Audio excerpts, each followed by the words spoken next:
is for the Dixon Public Library's Oral History Project. My name's Paul Ferrell, and I'm talking today with Tige Thomsen here in Tige's home here in Dixon. Let's see, today is July 10th, 1998. Tige is going to tell us what he knows about Dixon history. Tige happens to be the president of the Dixon Historical Society. Well, Tige, let's see, the history of Dixon really begins with Sylvierville, right? With Sylvierville, that's right. In 1852 is when we'll start. Okay. This little town of Sylvierville was, I would say, about 3 miles west of Dixon, west and north of Dixon. And it started out as one of the owners of a ranch out in there, Elijah Sylvie, settled there, and being Sylvie's intention to locate on the road between Vacaville and Tudor Creek, halfway between Vacaville and Tudor Creek. That is where the stagecoach line went and the mail line went after they started it, which was a few years, I believe, after the Sylvierville started up. Now the mail line, would that be the Pony Express? Pony Express. Uh-huh. And that will all come, there'll be some of that after 1940, so that'll come in then.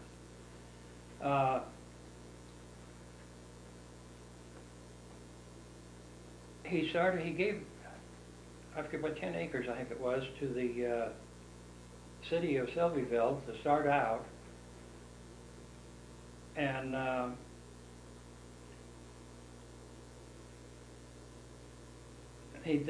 after the first building that was put up there was a building put up as a halfway house. And a lot of people wanted to know what a halfway house was. But what it was, they put it up to help people that were traveling on that route, that they would have a place where they could stop. There was a little, evidently had a little store there, and a place to clean up and rest their horses. Now that was halfway between... That was halfway between Vacaville and the Tudor Creek. They said that's the way they elicited it on the papers, is it in Tudor Creek. And which actually would make it, as I said, about 2.5, 3 miles out of Dixon, northwest of Dixon. And the establishment was not without very much patronage when they first started up. Evidently, there was a lot of horse traffic through that country, horse and stage traffic, and there was no place for them to stop. And people couldn't figure out why they put a halfway house out in there, out in the middle of an oat field and a bunch of weeds out there. They couldn't figure why that would happen. But when they did get it filled up, they found out that they had no trouble getting people to stop by there. And he had a corral there that he kept extra stock in, and went on then for, in 1956, let's see. No, wait a minute, you mean 1856? 1856, I'm getting the 19 in there, 1856. Right. On Christmas Day, George Gillespie commenced the construction of a store, which was the second building erected in Sylvierville. In 1857, Simons and Long started on a supply company, and they was supposed to supply a building, the third building for the town, and constructed it. But they found out that what they wanted it for was a saloon. That was going to be the third building. The main building in town would be the saloon. And then there was they had stores put up there. Ferguson, I believe, was the one put up a store, the first store there. And then he just got it going good, I guess, when Dixon started in. What started Dixon actually was when they put the railroad through. And the railroad came through about 2 miles east of where the highway, the trail went there, the mail route. So the railroad killed Sylvieville. The railroad but killed started Sylvieville in Dixon. time, yeah. I guess that happened with highways as well. That's doesn't it? right. But you can go back back into the days now when they change a highway around the outside of a town, what happens. Right. In a lot of incidents, not always, but So I suppose people from Sylvieville all moved over to Dixon then? yeah, in 1950,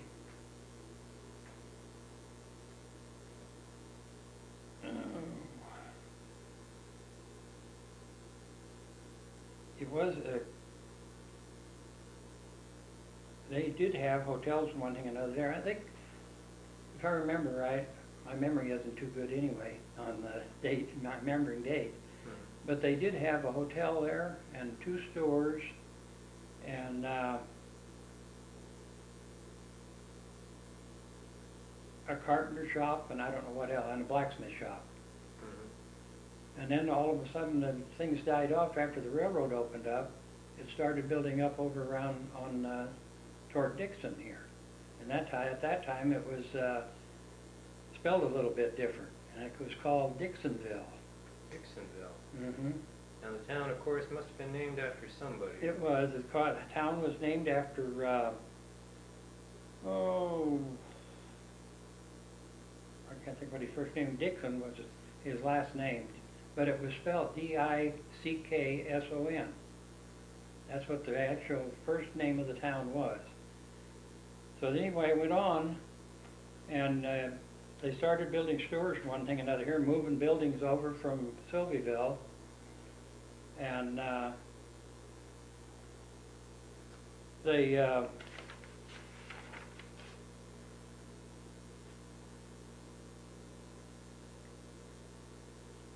now before the completion of the Rack Valley Railroad, which was what that railroad was called, they did have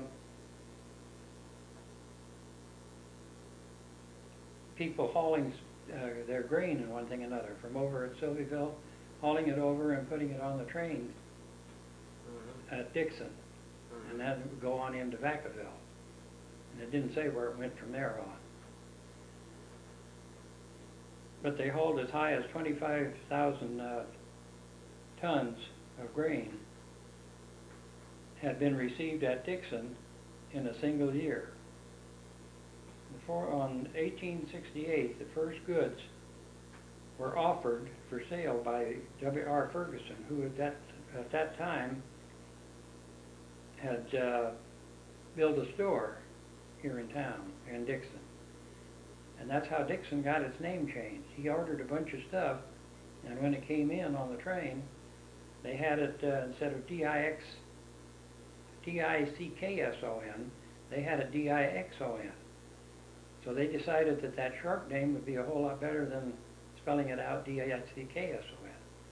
So that's why Dixon got its name as Dixon. And that's what stuck with it.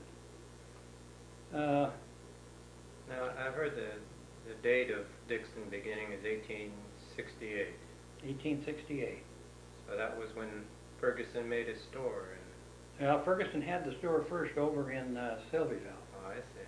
So that would have been about 3 or 4 years before, and then he moved it to Dixon. According to all the things that I read, saw on it. And also,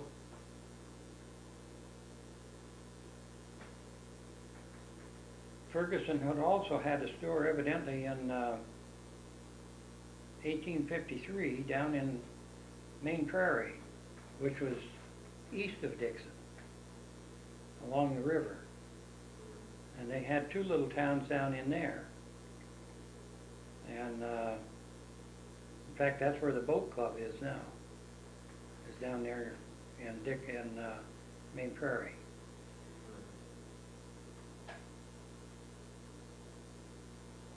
And from following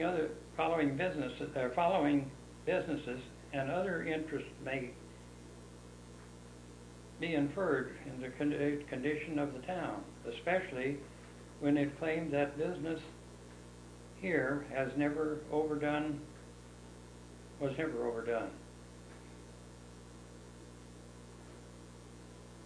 Then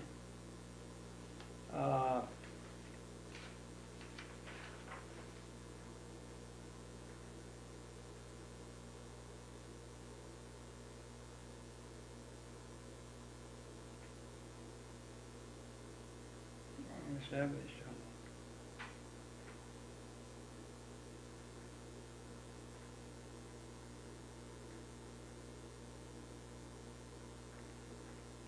So the railroad allowed farmers to sell their grain, sell their grain and ship it right out of Dixon without having to,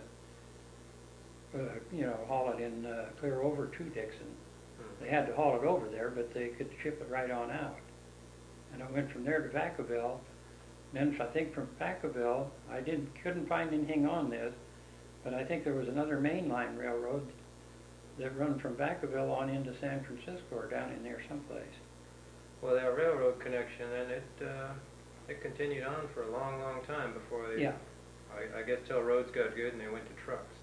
Well, in fact, I can remember when I was just a little kid, the railroad track used to go right, instead of going out and going off to the right over to Vacaville, it went right straight ahead and went on down toward Travis Air Base down there, Rio Vista. And then from there was an electric line. Years later, there was an electric line come out of Sacramento and hooked onto that. So, but this other railroad, the Vacaville Railroad, was taken out. I would say I was about 5 or 6 years old when they started tearing the rails and that out. So that would be around 1920, 19 or 20, that they tore all the rails and that out of the Vacaville line. And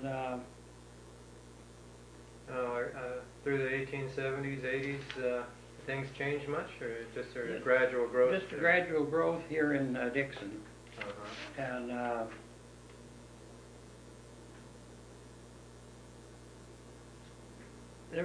Dixon built up quite a bit. The professional men here at the time, back in 1878, as residents in Dixon, the professional men, 1 editor, 2 lawyers, 3 physicians, and 1 dentist. 6 religious denominations are represented: the Baptist, Methodist, German Lutheran, Roman Catholic, and Seventh-day Adventist. 5 of these organizations had a church edifice built here in town. There was a public school the school was a public school employing 4 teachers and having about 200 pupils in attendance. That's kind of running the teachers pretty thin. Now that's 1878. That's only 10 years after the town started. Mm-hmm. That's pretty. So pretty quick. And this, the figures that I got from these were written in 1878. And while Dixon has seen many changes, the town remains unspoiled by too rapid a growth. The land around Dixon now is all under irrigation and water supplied from Monticello Dam. And row crops have started. I'm getting ahead of myself a little bit. But well, I wanted to ask you about that. You mentioned 3 doctors and the whole list of things. You said 1 editor. Now, does that mean there was a newspaper in 1878? Yeah, the Tribune was, The Tribune, so we must have pretty Dixon good Tribune. historical record then of Dixon. yeah. Uh-huh. I thought I had that here. But anyway, I think it was right around 1878 is when the, 1876 or 1878, when the Tribune started. Mhm.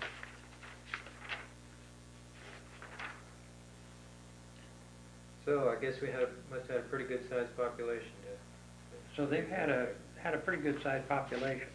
In 19,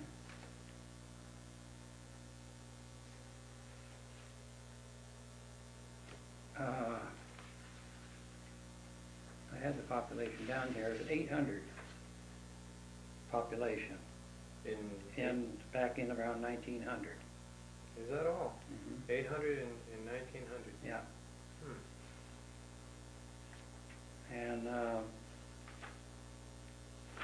here's the story on the Tribune. Yeah, the Tribune, first newspaper in Sylvieville, started in Sylvieville by a William J. Pierce. He was a strong Democrat. And the Union, Dixon Tribune, first appearance in Dixon was in 1884, is when it started in Dixon. It was in Sylvieville to start. It was just called the Tribune then. Mhm. And there has been quite a number of editors and owners of that paper. By the name of Ed Leake in 1890s, Tribune was purchased by Ed Leake. He was a local man from Dixon, and he was very good. And published the Solano County issue of the Tribune. In 1897, that was very widely proclaimed an outstanding issue. Upon selling the paper to Peterson and Henry, Leake moved to Woodland, where he edited the Woodland Democrat. Later editors of the Dixon Tribune were Fred Hutton, a dairyman and a lumber dealer, Roland Moss, clerk at the bank officer, and also Bass Bessick. Then they sold out to Fred Dunnicliffe Sr., who came here in 1913 from Minnesota. And Fred Dunnicliffe Sr. took Fred Jr. in as a partner and operated until 1951, when Fred Jr. and his brother Dean took over the publishing of the Tribune. Fred Jr. handled the printing and Dean handled the papers. About 1962, Dean sold out to Fred and moved to Healdsburg, where he published the Herald,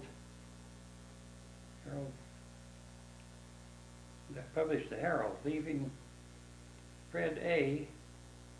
and Louise published the Tribune until December the 3rd, 1976. On January 76, Gordon Gerkovich took over the ownership of the Tribune until 1985, when he sold it to Gibson Radio and Publishing Company in Vallejo. Gerkovich will stay on in the capacity of publisher.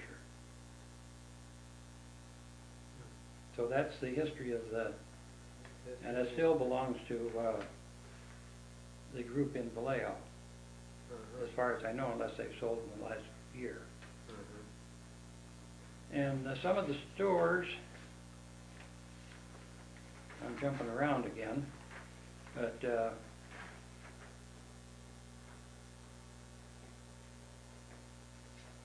in 1901, Eppinger's built a store here in Dixon, located on northeast corner of B and First Street, where Farmers Savings Bank was at the time. And then that changed hands, and the Schultz family bought that.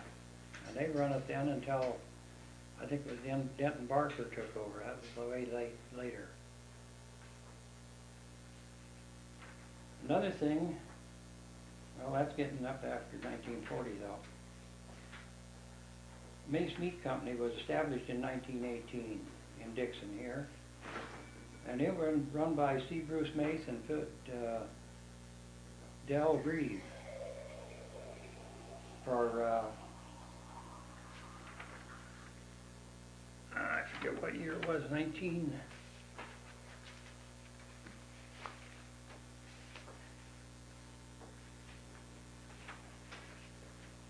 I thought I had it down here someplace.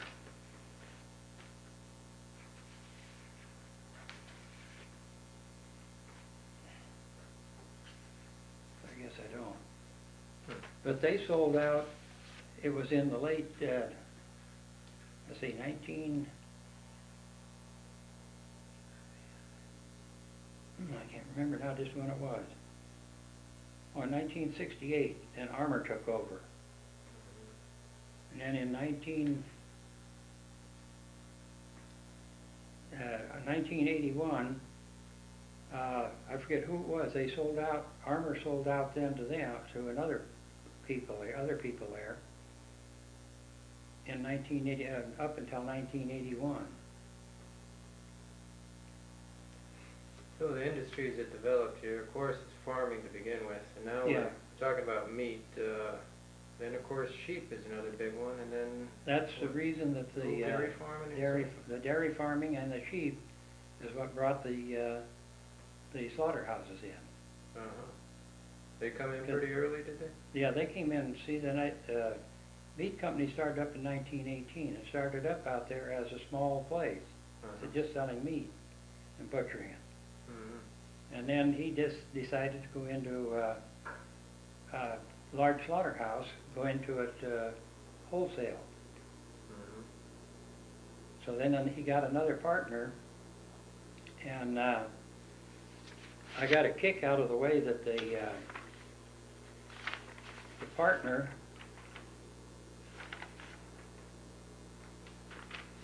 Del Grieve come in there. Del Grieve was always a sheep buyer, cattle buyer, had been for years. I'd known him ever since I was a little kid. He was from Davis. And he was a pretty shrewd cattle buyer. And Del Grieve and Mace was too. So he came over to look over some big cattle or something over here at Slaughterhouse after Mace built up the slaughterhouse. And they got talking about how good business was and this and that. So one of them said, well, you know, we should go in together. So they decided to go in together. Well, those two guys never had a paper filled out, never had a lawyer, never had a banker or anybody else do anything for them. There was never a paper signed on it as far as a partnership is concerned. And then Del Grieve sold out again. He getting along with age pretty well, and he sold out to Mace, I guess about 5 years before Mace sold the place to Armour. But they never, what got me was, and years ago, they never bothered about signing papers or anything like that. And that went on for 17 years that they were in business together, and there never was a word between the two of them. I worked for them, that is, worked on their trucks and one thing and another at the service station across the road there for years with them. And I never will forget one time, it was storming to beat the dickens, and I happened to look, we could look on from the station there, we could look right across the street and into the window where Del Grieve always sat, and he had a big chair there. He was sitting back there like this, and it had been raining and thunder and lightning. So he was leaning back here like that with his feet up on the desk, and a big streak of lightning. Right outside the door there was about 4 big transformers for all the power on the plant. And that lightning hit that and blew up that transformer. And old Del Grieve, all you could see was just his hands and feet going up over his head, and he went right up end over end. And we got quite a kick out of that. And Then, going back to this other, I had a list of the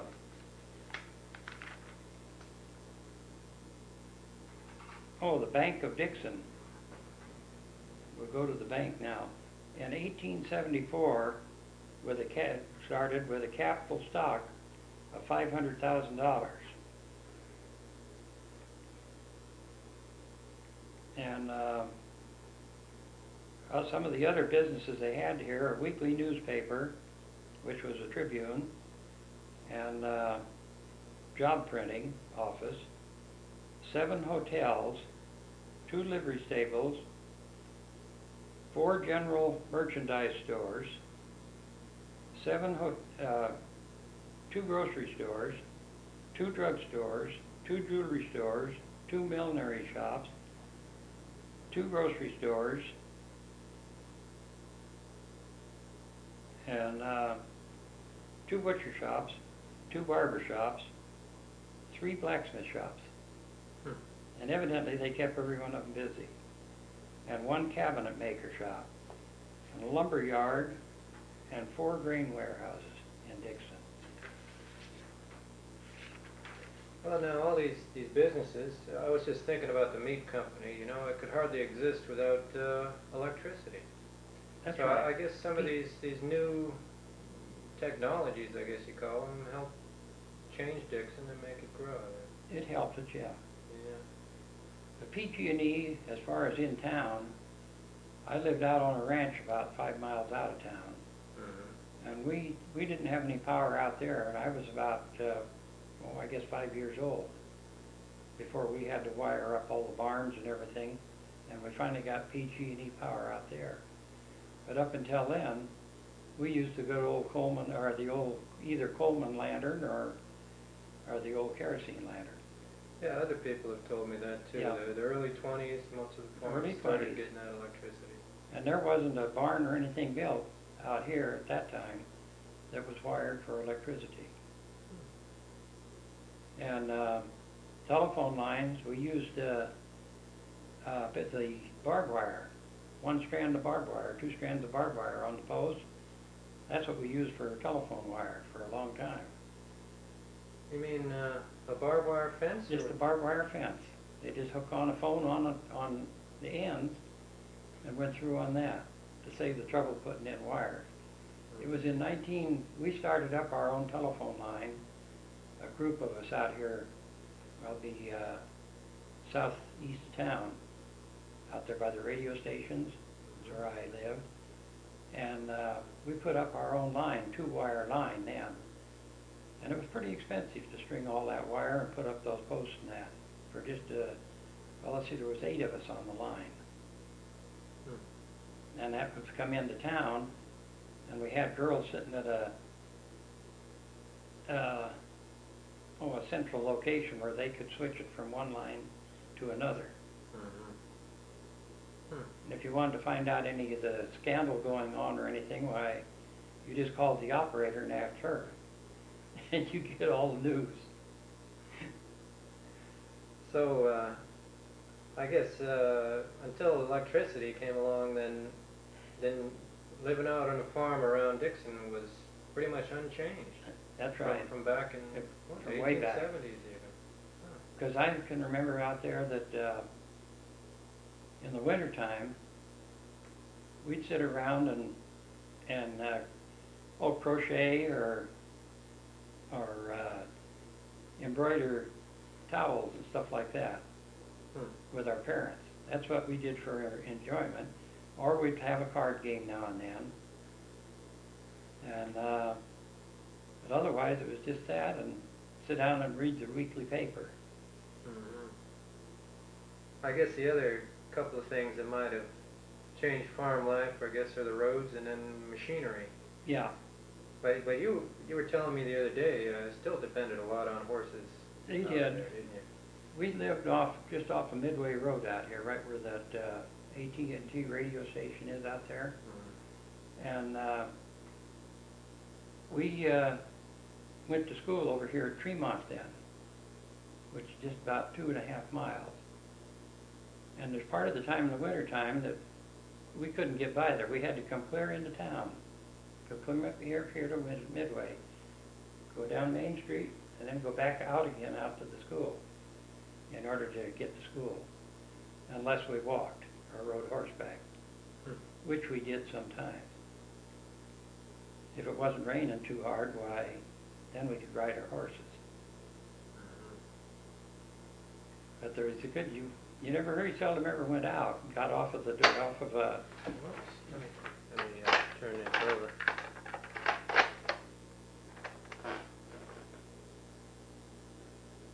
There, we got the tape going again.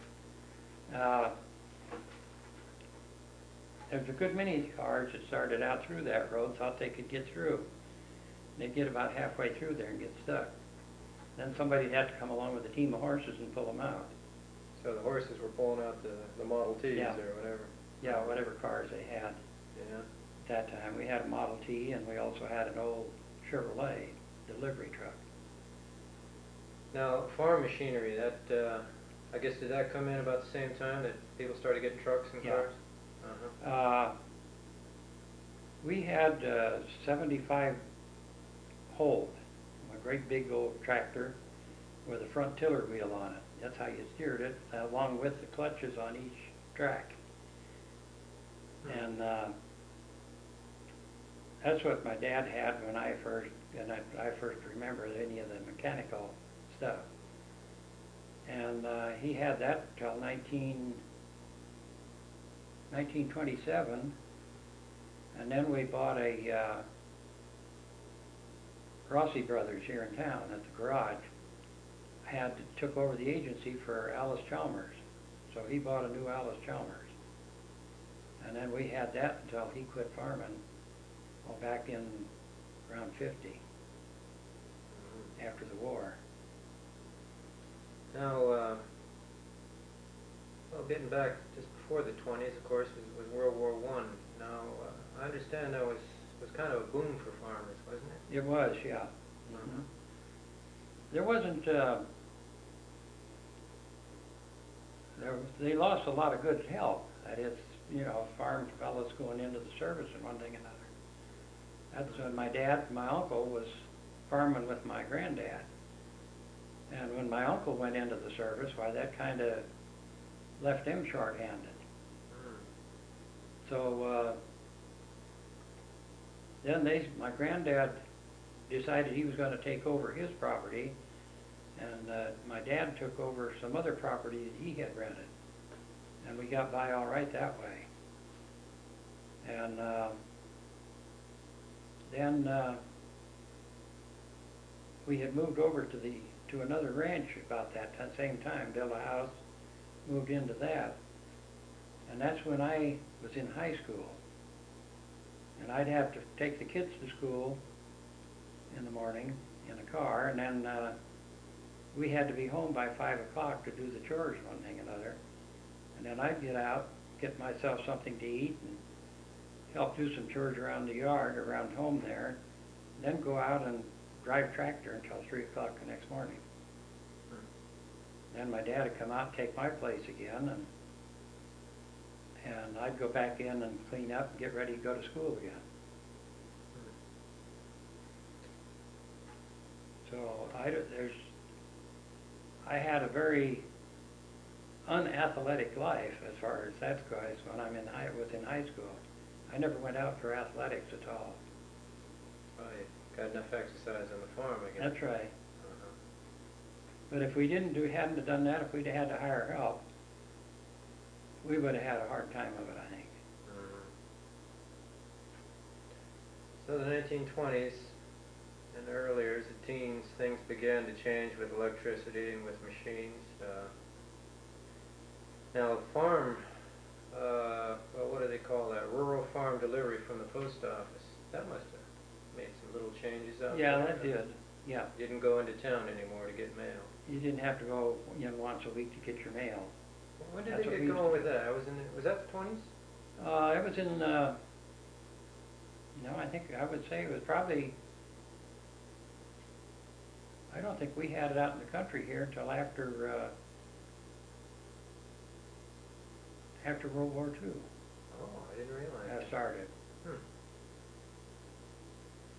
Now, I may you're- be wrong on that. I can't remember. I was off of the ranch then, and I can't remember exactly. But it could have been before that. Now, over these years of Dixon, beginning in 1868, did the farm products change? I know barley and lambs are big now and were in the past. Yeah. Or were they in the past? They were pretty good in the past, but then in the 40s, they got water in. Reclamation district out here, west of town, or east of town. And my granddad was farming out in there, so he decided he was going to try sugar beets. So he put in irrigation and then put sugar beets in there. Well, the first year they didn't turn out too good. The alkali in the ground out there. So then they treated the ground some way or another, put some kind of a white powder on it. I don't remember what it was anymore. And that kind of broke the alkali up. So he could raise it then. So then he put in beets again the following year and got a very good crop on it. So that's how beets and that got started out in there. And then tomatoes came along. Now, tomatoes are real big today, right? Yeah, tomatoes are real big today. This year I think they're going to be a little slack, but because they couldn't get on them to get it in, to get the tomatoes in. This is the El Nino year. Yeah. Now, almonds, that's another, how are almonds? Have they always been big around That's here? always been big around here, yeah. Yeah. Of course, some years it isn't too big. Mm-hmm. They get the weather isn't just right. Why? Then I'm not too familiar with the almond business, but I know a lot of my friends have owned almond orchards. Mm-hmm. And if those bees don't come, they seem to come in and get on those trees, on those blossoms at a certain time, then you don't get the crop of almonds that you're supposed to get. Now, what about sheep? Are they still big around here? Not near as big as it used to be. Yeah, I don't. My I don't granddad see any alone. around. My granddad alone run over 3,000 head of sheep. Well, what happened to the sheep then? They just moved to other parts of the country. Just Some of your- no profit there, I There guess. wasn't a big enough profit in it. I see. But it was big back when you remember, back in the 30s and 20s? Yeah. And the farmers all sheared their own sheep too then. And they had to learn how to shear sheep. Mm-hmm. My uncles sheared ours, so we didn't have to worry about it. But they shear the sheep, and then we'd sell the wool, put it in a great big old sack, a good many sacks of it that I stomped down when I was at home. And then sell the wool just like you'd sell barley or anything else. So, if we get past the 20s and go into the 30s, of course, that's the Depression decade. Then you got your Depression. Yeah, we talked about that before. I guess Yeah. the Depression hits everybody more or less equally, I guess. Well, it does, depending on what you were doing. Now, we had a ranch, and we always did raise our own vegetables and one thing and another, and raised our own eats. Mm-hmm. Hogs, sheep, cows, butchered our own meat and everything. So you didn't go hungry. So we didn't go hungry. We didn't bother us too much. What about other people, though? What There about was the a lot of- people in town? Were they going hungry? There was a lot of them that was getting down, you know, especially the ones that were had to depend on work. They couldn't get work anyplace. So then they didn't have that money coming in. But we had a variation of stuff. We could take, we sold chickens, we sold turkeys, and sold eggs. Well, that was pretty good income itself. We sold separated the cream, and then brought it into the creamery here in town, and sold it there. And then they sent it to Sacramento or San Francisco, and They had sent it made on into butter On the train, did they say? on the train. Oh. Yeah, they had a special train that come through there and stopped and picked up the cream at a certain time of the day. What about, I forget who it was telling. Oh, I think it was Otto Royer was telling me about it. There was some bartering going on. Oh, they used to have a lot of bartering. Yeah? Farmers would get together, Mm-hmm. especially on equipment. Say you had to have a certain kind of a plow, and you didn't have it. Your neighbor had it. Why, you may be able to go over and borrow it from your neighbor. Then you'd do something for him to pay him back for using it. Mm. But there was one thing about it: you had to put it back, give it back to him again in the same shape that it was when he picked it up. Mm. That's what kind of fixed up the bartering at the last. That people got so they wouldn't fix up the equipment that they could that they borrowed. I know that's what we found out on the ranch out there. My dad was great for loaning equipment out to some of the other farmers. But when he got it back, it wasn't. When he got it back, why, it wasn't something broke on it, and then they wouldn't fix it. Spend the money to fix it.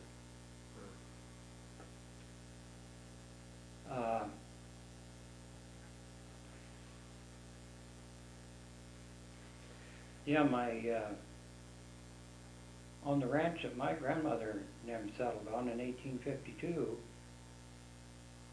they were on that ranch from 1852, and in fact, it's still in the family right now. Wow, that's remarkable. My nephew is still, he just bought my brother and I both out. We were the last two in it. 1852. I guess the history of that ranch could kind of reflect the history of the whole area around here. It could, yeah. Uh-huh. Mhm. So, would they start out dry farming? It's all dry farming. It's all yeah. dry farming. Yeah. Uh-huh. And always remained in the family and still is. Still is. There's quite a few families, there are quite a few ranches around here that are still in the family. Hmm. I can't name any more of them now because I haven't been around long enough to find, gone out to the ranches to see who owns them anymore. But I know there are 3 or 4 pretty good sized ranches out here that still belong in the original family. Mm-hmm. They're probably great-great-great-grandchildren in them, or great-grandchildren in them. I know there's quite a few great ones. And of all my family, on both sides of my family, my nephew's the only one left that's got the old home original ranch. Now, it couldn't be the same buildings, though. It's the outside of what's been added to it, but the barns and everything, they just finished fixing them all up. Going through them, they said they weren't in too bad a shape. And but the house, there's 3 houses built on top of one another. Mm-hmm. The first house was just a little square house. It looked like an old tank house, But just, I think it had 8 rooms in it, maybe 4 upstairs and 4 down. And so then when the family, there was 8 in that family, in the Hackman family. And when they got up so many, then they had to put another couple of rooms on there somewhere or another. So they made it bigger, added rooms to the sides. Oh. And on top too. So if you go up in the attic on that place, there's 3 sets of rafters up there. And Hello? they, Who's calling? if it's, No. Yeah. somebody wants to sell something. Go ahead. Yeah, it always happens. So they build they kept the same places sort of built around it and up on top of it? Yeah. Hmm. Mm-hmm. Yeah. Now the Depression, of course, it ended with World War II. Yeah. But did Yeah, things get a little better towards 39, 40, or? Well, I started business myself in 1939, January the 1st. You started your service Station. Uh-huh. That's the first time I went in that. I was only, I'd be about 18 years old, 18, 19 years old. Mm-hmm. And I started out I paid the guy $30 for what he had in the station. Of course, then I built it up as we went. And I didn't have any trouble. I've run quite a bit of charge accounts, and I was pretty lucky I didn't lose any. I picked out on all the cheap men and people that, you know, had pretty good money. And you had to be awful careful with your customers too. You couldn't tell them to go fly a kite or something like that and expect them to come back again. But Did you have much competition? there was a lot of competition. There was. At a service station right across, well, where it's still sitting back up here, that old Union Station. And Now, then there was, What's the secret of your success then with the competition? Was it picking the right people to give well, credit? that as well as hard work. There's a good many nights that I worked, maybe got home, got 3 hours sleep, and I go back to work the next morning. I went to work at 5 o'clock in the morning, and I worked until maybe 5 o'clock the next morning. If I had work come in, it had to be done. Oh, you must have been used to that from And- out on the ranch yeah. too. So that and giving people the service they wanted. You was taking yourself out of vacation. And I never took a vacation. And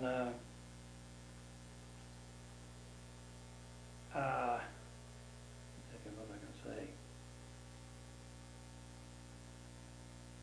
Forget now what it was I was going to say. Anyway, I finally ended up having to sell out. I got sick with the mumps and was in bed for about 3 or 2 months. So I had to turn around and sell out. And I sold out to a guy. But then I bought it with 2 guys after that had it. And then in 1954 I bought it again. 1953 I bought it again. Then I was in there until 77, till end of 77. Now, people in Dixon, do they, business people, you're a business person, do they stick to town, or do they decide, well, I'm going to go down to Vacaville, or? You find that they travel around. I found it even in the service station. If they could find something a little bit cheaper, they'd go down there and get it, tires and stuff like that. And, But I mean town businesses. I guess some of these old businesses go back pretty far, don't they? The pharmacy, the bank. well, the banks, the First Northern Bank, this is the 3rd bank that's been in there. Not the First Northern, but the Bank of America. That originally was the Bank of Dixon.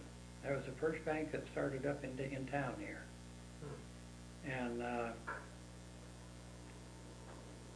the old doctor that brought me into the world, he was the head man, Dr. Hall, and he was in there. He and my granddad were great buddies, and he was the one giving me my name. But anyway, Now, how did he give you that name? Now, Tiger, of course, short for no, Tiger. no, this is my William Francis. Oh, William Francis, you're real. He named me after 2 German Kaisers, and made my granddad mad. And anyway, it was the Bank of Dixon until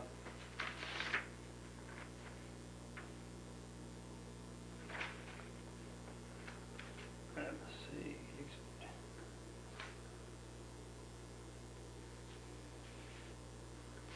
Let me get it here.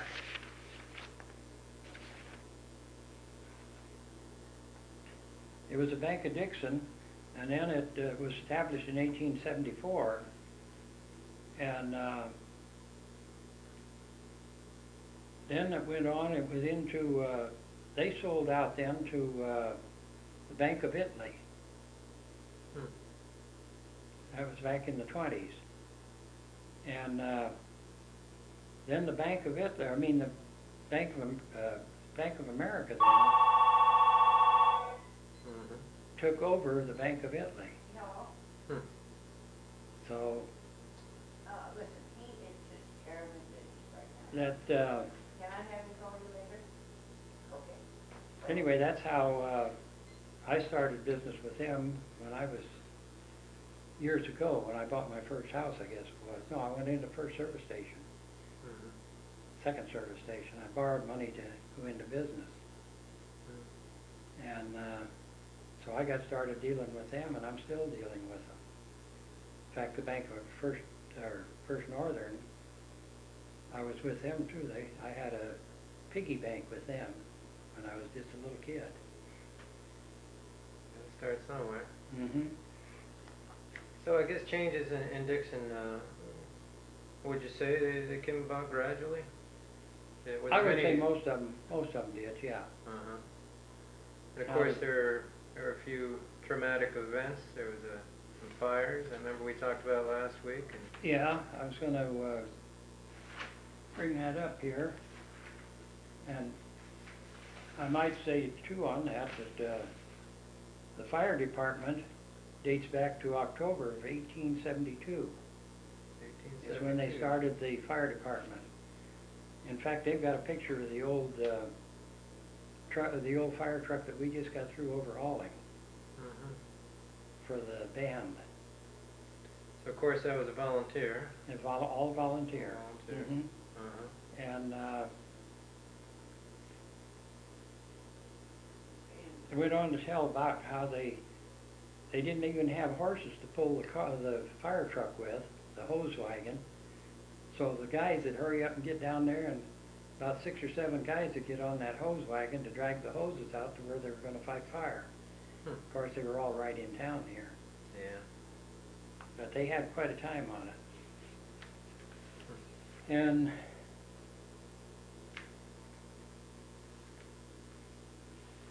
there was a lot of big businesses too. The old Doyle and Davy Dairy out here, right out here where Doyle Lane is, Uh-huh. way back in there, there's a big old dairy. Yeah. Was a big old dairy out there, but it's all torn down now, biggest part of it is. And I never will forget when I was in high school, they would, our gym period was we'd have to run and run out, so we'd run out to the dairy, and then we'd get out to the dairy out there, and then they'd have glasses of milk sitting up there, and we'd drink this fresh milk. And that's what we did about 2 times a week. We got our glass of milk. You had to run out there to I get had to run out there to get it. And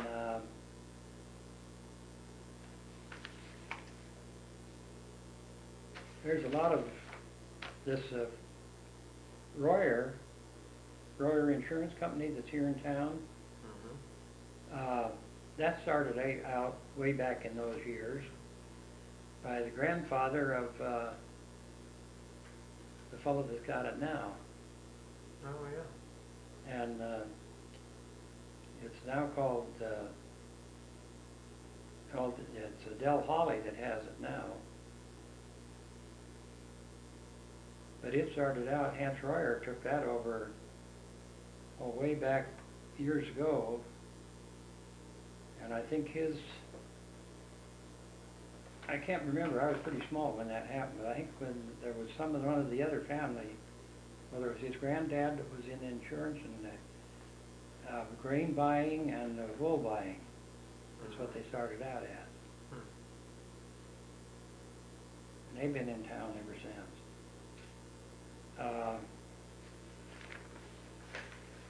Then the fountains out here, this old lady here is 101 years old, was, when she died, or 104 rather.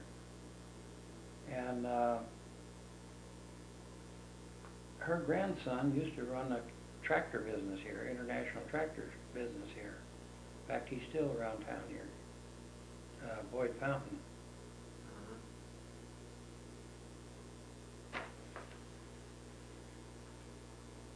But the Royer family, they were into quite a few things. They were ball players, and they all played baseball with Sacramento and other teams in big league. And Edgar Royer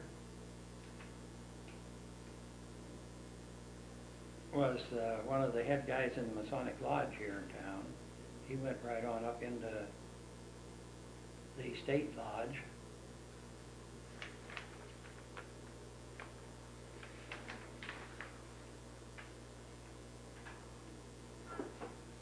What I was looking for was that the drugstore. I had a breakdown. Found a breakdown of that, what the different names that it had. It probably isn't in this book. But anyway, that's funny. I swore it was in there. But it went on to, they had it broke down into guys that worked there and then took it over, and from the Kirby family. That's right, the Kirby family. Kirby family, yeah. Mm-hmm. Then it went into Grusendorf, and Milligan had a part in it. And Franco Valero used to be around here. He was a druggist here ever since I can remember. In fact, he graduated about 2 years before I did in high school. Well, what about old Dixon traditions that still exist today? Of course, the one I think of is the Mayfair. How far back does that go? Do you know? I didn't find anything on that. Well, I know it goes back It to went way back. What was it? I had a picture here the other day I showed you of that one float, yeah. float. And I think that was back in 1902, wasn't it? 1902 or 1912. So that goes way back. So it goes way today. back. Yeah. That's when in the days when it was, they had the parade in the morning, and they had an awful lot of floats. And then at noon, they'd break off at noon and go out to the fairgrounds out there, and all of that where the buildings are now was all in lawn, or grow up in grass. And everybody'd go out there and take their lunch out, and sit there and have a family lunch out there at the park. In the afternoon, they'd have all kinds of games for the kids, and maybe have a little carnival, and it used to be a lot of fun. And they'd have all Vacaville and Dixon would get together and have a baseball game, and there'd always be a fight there. And then one year they had auto racing. A bunch of the kids around town here got up racing cars, fixed up cars that they could race with, Model T Fords, and got out there. And then they had horse races. The older people had sulky races, mostly. That's with the two little wheel cart. Oh, And they had those.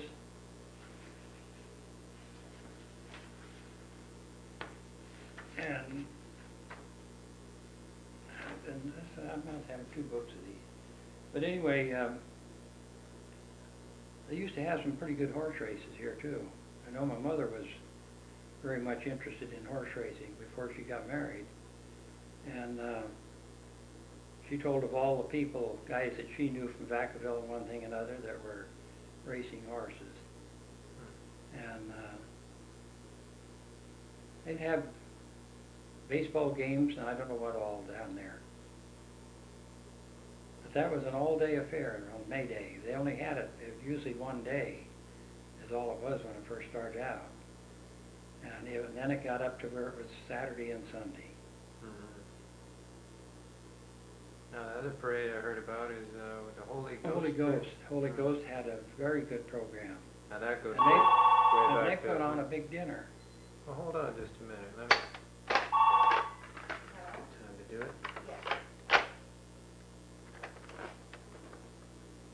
Agnes? There we Oh, go. what is she doing? So, Yes. anyway, the Holy Ghost parade. Now That was that's done a by Portuguese. Portuguese, parade. yeah. Uh-huh. And they had a big dinner, All right. Uh-huh. beef dinner. Oh, was that good? Supa, they called it. Super. Supa. It was a kind of a soup. It was just like a big roast, cut up in little pieces, and then it all cooked into a roast, and it let it cook till it come all apart. She should be home today.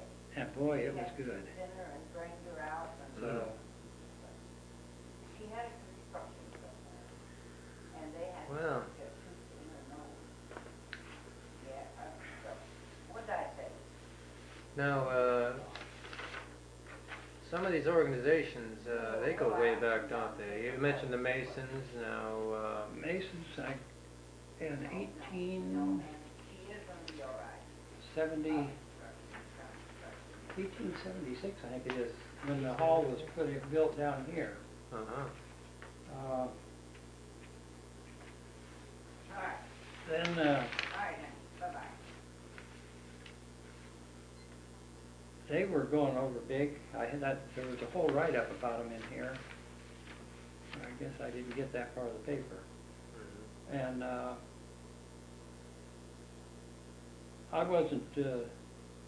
didn't get in those until after I got out of the service station. Then they finally talked me into signing going into the Masons. So I've been in it 20 years. It'll be 20 years day after tomorrow. Oh, And, no. the Grange started out. Uh-huh. Grange started out in 30, I believe it was, 30 or 31. And, see, that came out, started before World War II. And my whole family are seventh degree Rangers. But when I went during the World War II, I had to drop out. I demitted. And they lost my demit papers, so I couldn't ever get back in again. Otherwise, I'd have about 65 years in the Grange. And Rotary started up in about 1930, I believe it was. And then the Lions Club started out in 1954. And I've been in that. I'm the only charter member left in it. I've got 44 years of perfect attendance in on it. So now, so far, everything else, a lot of the other organizations are dropping memberships, Masons and all of them. They're losing a lot of members. But it's something that seems to come along every 10 or 15 years, why you have that. How about 4-H? 4-H is very strong. It's been around a long time. It's been around a long time, as far back as I can remember. They didn't have it when I was a kid, but it wasn't too long after that. We were talking earlier, I'm sure some of the very, very oldest institutions of Dixon is the churches. The churches. Quite a few churches in town. Now, you were saying your relative. Grandfather. Who was that? Grandfather. Was the one of the instigators on the That was the Lutheran church. Lutheran Church, German Lutheran Church. Uh-huh. I just happened to be going through the papers, my papers here, the papers of the church, which I have, and in 1953, I think it was, no, not 1896, on April of 15, is the day they signed the incorporation papers on that. My grandfather was one of them, one of the head ones of it, and Klaus Jensen and Peter Boynes. I knew Boynes, the Boynes family, and I knew the Jensen families. And then Henry Hackman, which was my grandfather. That's another thing. When he signed this paper here, he signed it Hackmann. That's the German way of spelling it. And then after World War I was over, the Germans that were here weren't too well thought of. So then all of them that I knew of changed their way of spelling their names. if it had two ends on it, they drop that, otherwise they change it some other way to make it sound American. And the church over here, I did run into a paper on that, but I didn't save it because I didn't think that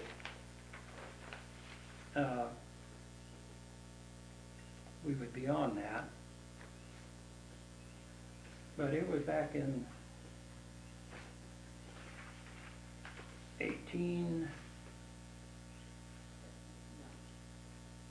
the Methodist Church moved over here from Sylvieville in 1870, and they put a church over here. Now that was something that was done. They were moving buildings from Sylvieville over to here. Rolling them over on logs. Now he said that's about 3 miles. Mm-hmm.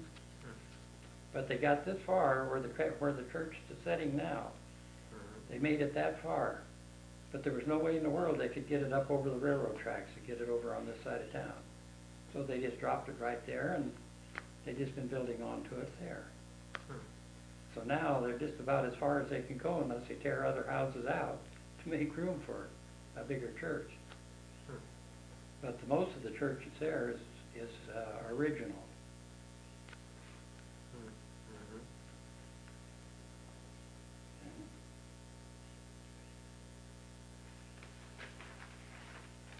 But the church, this church that's out here now, there used to be a big red church. That there, a brick church downtown here. Here it is here. And they tore that out. That was back in about the around the 50s. We started planning on building out here, and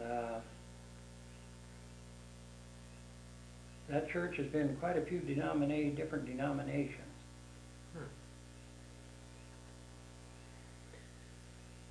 But I don't remember what they were. I don't think there's anything in this. I think this is just the first program. Yeah. Oh, wait a minute.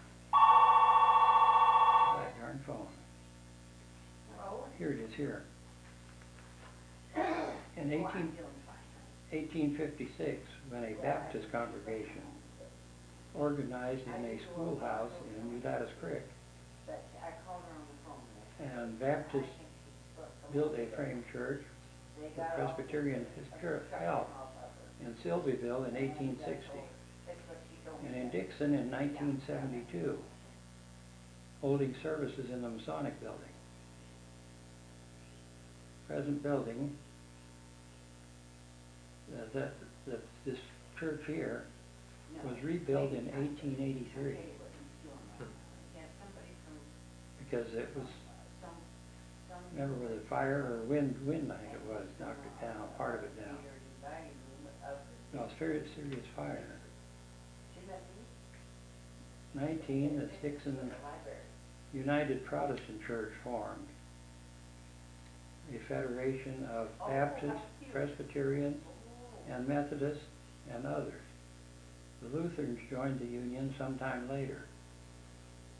The church was renamed then to the Dixon Community Church in 1950. Quite a few changes. I know it was 1940, 39 or 40, when we closed the German church, the Lutheran church down.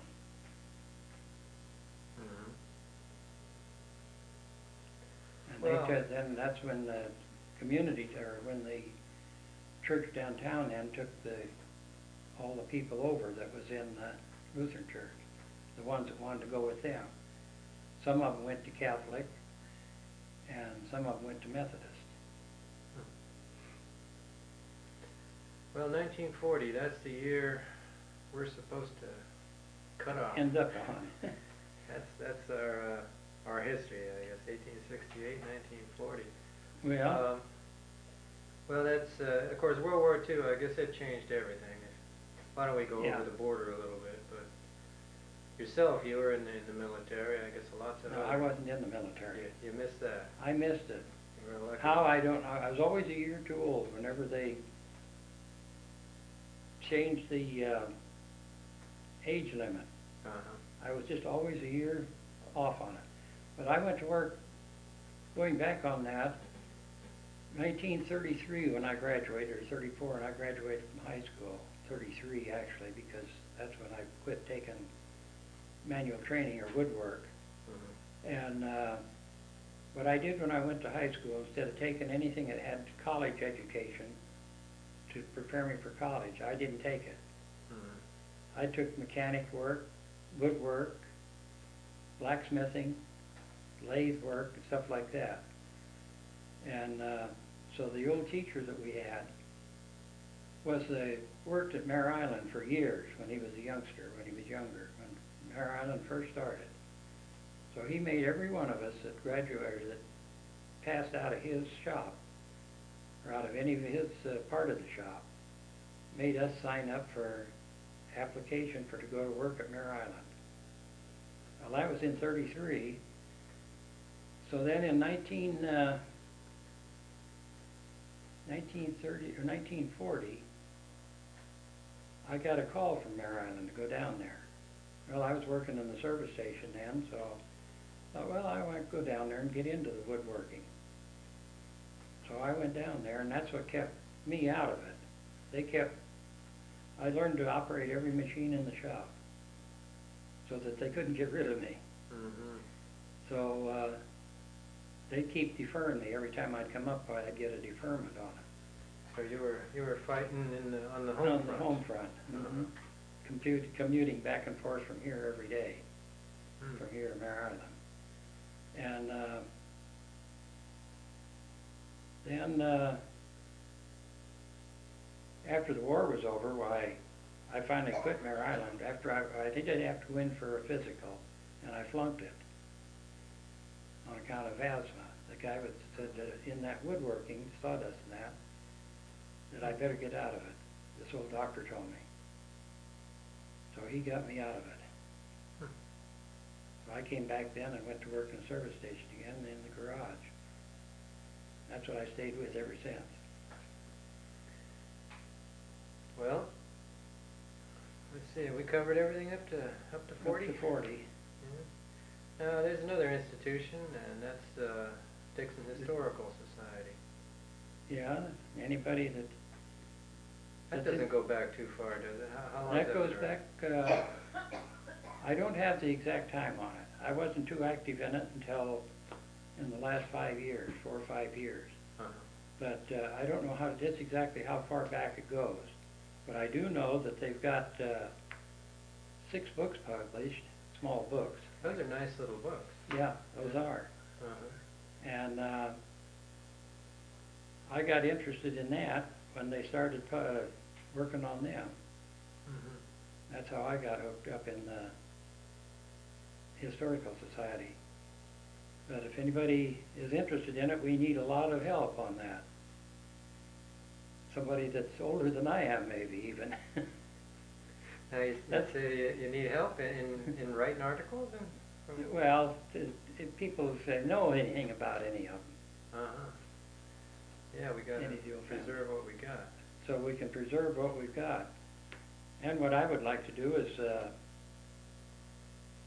not only get people right from town here, but get ideas from other historical societies.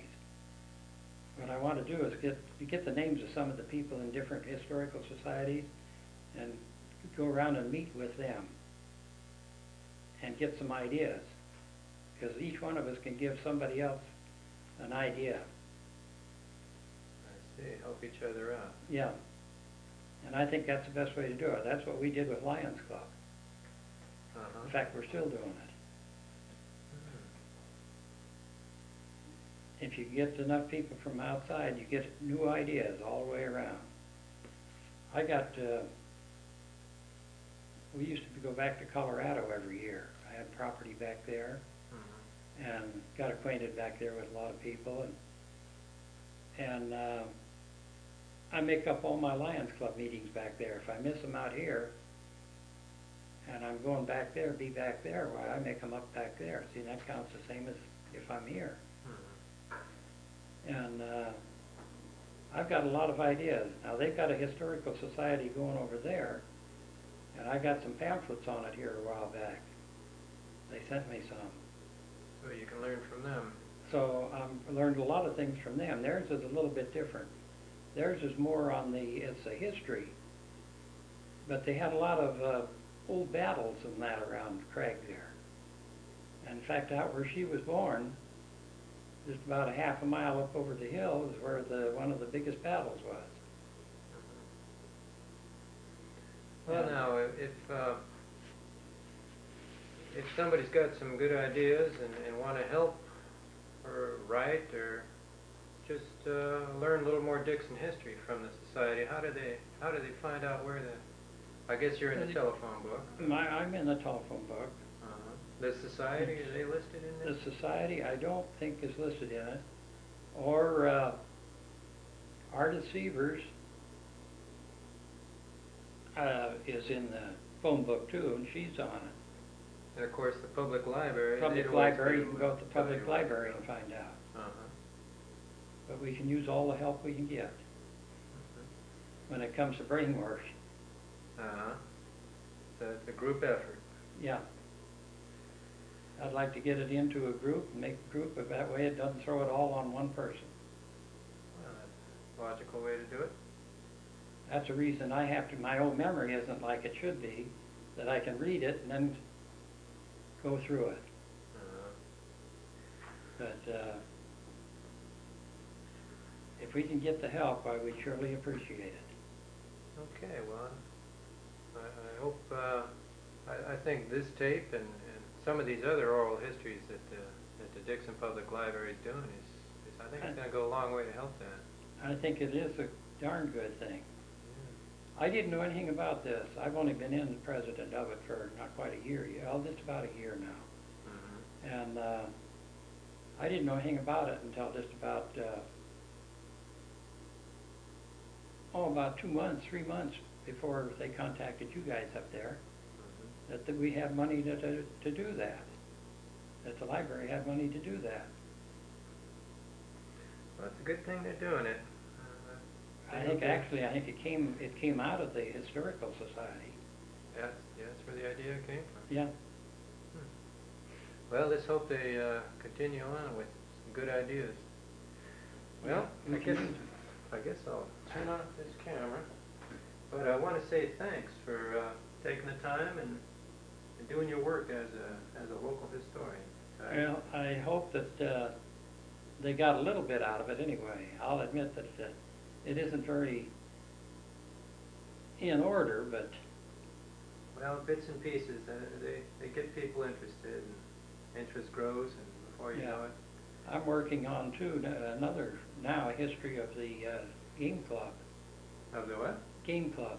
Dixon Game Conservation Club. It's out. It's null and void now. But I still want to finish it up. I gave a talk on it, my first meeting of the Historical Society. Well, you better get to work writing that up and get that in the book. Yeah. Okay, we're looking forward to that.